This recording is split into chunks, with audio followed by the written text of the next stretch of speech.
Ya, assalamualaikum semuanya. Di sini kembali lagi bersama saya akan menjelaskan materi tentang JIS atau Geografi Informasi Sistem tentang jenis dan pengolahan data JIS. Data JIS, jenis data JIS. Jenis data JIS terbagi menjadi dua, ada data spasial dan data non-spasial. Data spasial sendiri terbagi menjadi tiga, ada peta, citra, dan data koordinat. Dimulai dari peta, peta terdapat dua peta, ada peta topografi dan peta tematik. Peta topografi itu berupa RBI ataupun peta kontur, sedangkan peta tematik adalah peta yang mengandung atau memiliki tema tertentu. Kemudian ada citra, citra sendiri terbagi menjadi dua, ada foto udara dan citra satelit. Foto udara itu dapat diambil menggunakan pesawat terbang tanpa menggunakan pilot ataupun menggunakan pilot. Kemudian ada data koordinat. Data koordinat itu berupa data GPS, data digital elevasi model atau DEMS, data pengukuran terestris. Data GPS itu adalah data yang berupa koordinat, kemudian ada data pengukuran terestris. Data pengukuran terestris sendiri adalah contohnya ketika kita menginjak objek tanah. Kemudian ada data non-spasial. Data non-spasial itu contohnya seperti nama gedung, alamat, nomor induk bidang. Maksudnya adalah data non-spasial itu adalah data yang menerangkan kembali dari data spasial, seperti misalkan nama gedung, alamat, nomor induk bidang, dan lain-lain itu terdapat di dalam data non-spasial, yaitu menerangkan kembali apa saja yang ada dalam data spasial. Data spasial. Data spasial merupakan data yang mempunyai informasi tentang posisi objek di muka bumi yang direpresentasikan dengan nilai koordinat. Data spasial sendiri digunakan dalam SIG ada dua, yaitu data raster dan data vektor. Data raster. Menurut Dahmi Gumelar 2007, model data raster adalah model data spasial yang mempunyai struktur data yang tersusun dalam bentuk matriks ataupun piksel dalam bentuk grid. Kemudian ada data vektor. Model data vektor adalah data yang menyajikan informasi posisi poin, garis, dan poligon disimpan dalam bentuk koordinat X dan Y. Dapat disimpulkan data raster merupakan data yang terdapat di HP, contohnya adalah foto berupa pixel atau picture element. Kemudian ada data vektor itu berupa poin ataupun garis. Berikutnya ada representasi atau titik garis area dari model data raster dan data vektor.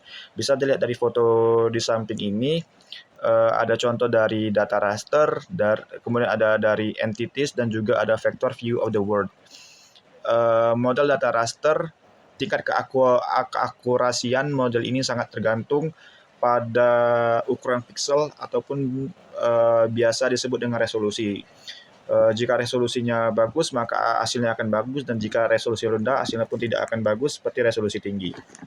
Berikutnya ada karakteristik data raster. Karakteristik utama data raster adalah bahwa dalam setiap sel atau piksel yang mempunyai nilai, contohnya raster DEMS, pikselnya memiliki nilai ketinggian. Kemudian ada lokasi dalam setiap sel atau piksel didefinisikan dalam bentuk baris dan kolom di mana di dalamnya terdapat informasi mengenai posisi. Bisa dilihat dalam gambar berikut ini, ada sel piksel, ada kolom, dan ada baris. Dan dapat dibedakan yang mana sel piksel, yang mana kolom, dan yang mana baris. Dan berikut ini adalah gambar contoh dari raster data model seperti gambar berikut ini. Terdapat berbagai macam warna yang disusun dalam matriks, M, N, dan sel-sel. Berikutnya ada vektor data model. Terdapat dalam gambar berikut ini ada sumbu X dan sumbu Y disusun dalam rangkaian koordinat. Itulah beda dari vektor dan raster. Selanjutnya ada penyimpanan data vektor. Data vektor yang sebenarnya adalah berupa titik. Jadi data vektor itu berupa titik, kemudian garis dibangun oleh dua titik yang memiliki koordinat berbeda, sedangkan poligon dibentuk dari lebih dari dua titik koordinat.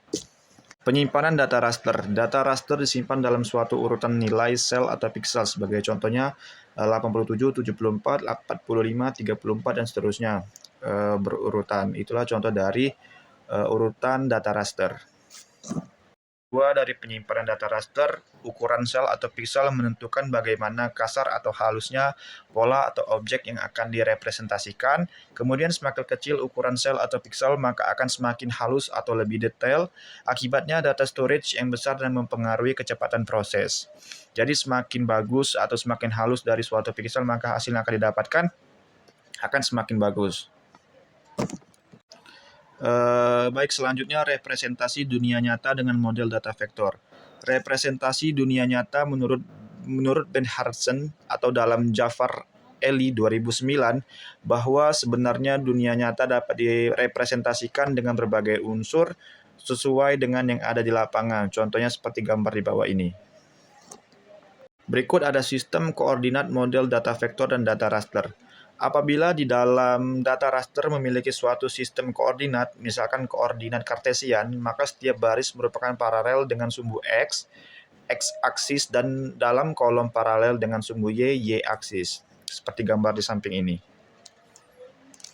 Selanjutnya, sistem koordinat model data vektor dan data raster. Demikian pula apabila sel ataupun piksel memuat sistem koordinat UTM atau Universal Transverse Mercator, dan sel atau piksel memiliki ukuran 100, maka lokasi sel atau piksel tersebut pada 300 atau 500 S dan 900, 600 N atau North, seperti gambar di samping ini. Dari sistem koordinat model data vektor dan raster, sistem koordinat vektor berupa sumbu X dan Y, titik perpotongan antara sumbu X dan Y menyajikan informasi koordinat. Contohnya seperti berikut ini, ada di samping ini gambarnya. Data spasial vektor dan raster. Kemungkinan bisa terjadi perselisihan antara kedua model data spasial. Hal ini dipertegas oleh Charles 1997 melalui simulasi terjadinya perpecahan antara dua buah pandangan di mana masing-masing pandangan mencari jalannya sendiri. Seperti gambar di bawah ini, pertentangan mendingan setelah mengendap ke persoalan. Selanjutnya ada representasi dunia nyata dengan model data spasial. Ada data raster dan data vektor. Menurut Prahasta 2009 menegaskan bahwa kebutuhan manusia bisa berbeda satu sama lain, bervariasi dan bahkan berubah dari waktu ke waktu, sehingga tidak ada satupun model data yang benar-benar dapat memenuhi semua kebutuhan representasi dan analisis data spasial secara sempurna.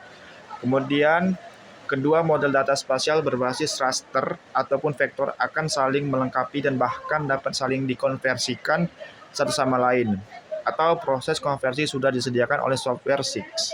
Berikut ini ada bagan representasi objek geografis model data vektor dan model data raster. Dimulai dari model data vektor menyampaikan kelebihan dan kelemahan beserta konsekuensinya, sedangkan model data raster menyampaikan kelebihan dan kelemahannya beserta konsekuensinya, dipadukan atau dikombinasikan, kemudian rekomendasi bagi pengguna selanjutnya bisa merepresentasikan objek geografis.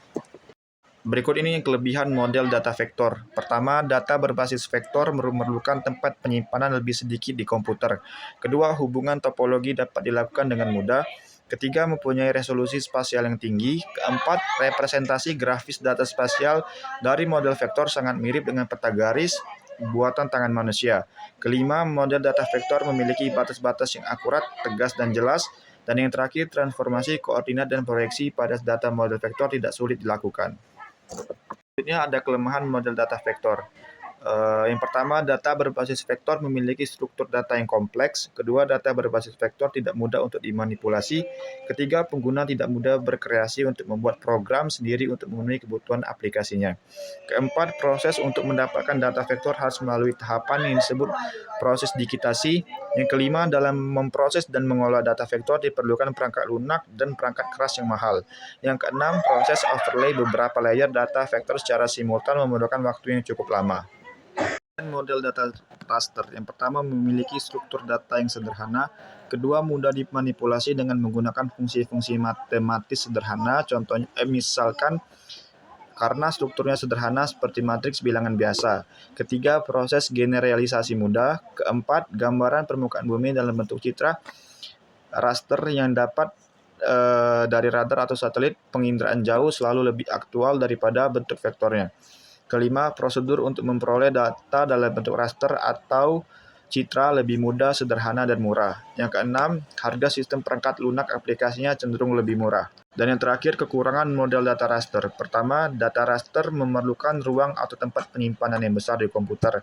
Kedua, sangat sulit untuk merepresentasikan hubungan topologi. Ketiga, tampilan atau representasi dan akurasi posisinya sangat bergantung pada ukuran pikselnya atau resolusinya spasial. Keempat, sering mengalami kesalahan dalam menggambarkan bentuk dan garis-garis batas suatu objek, atau karena itu jarang digunakan untuk penentuan batas-batas administrasi dan tanah milik. Kelima, metode untuk mendapatkan format data vektor melalui proses yang lama cukup melelahkan, baik proses digitasi pada instrumen-instrumen fotogrametri digital, on-screening digitizing langsung di layar monitor komputer, maupun proses digitasi di meja digitizer, dan relatif mahal. Dan yang terakhir, transformasi koordinat dan proyeksi lebih sulit dilakukan. Itulah penjelasan saya tentang materi jenis dan pengolahan data JIS. Jika ada salah kata ataupun keterlibatan saya dalam penyampaian atau pengucapan, saya mohon maaf. Kepada Allah saya mohon ampun. Wassalamualaikum warahmatullahi wabarakatuh. Terima kasih.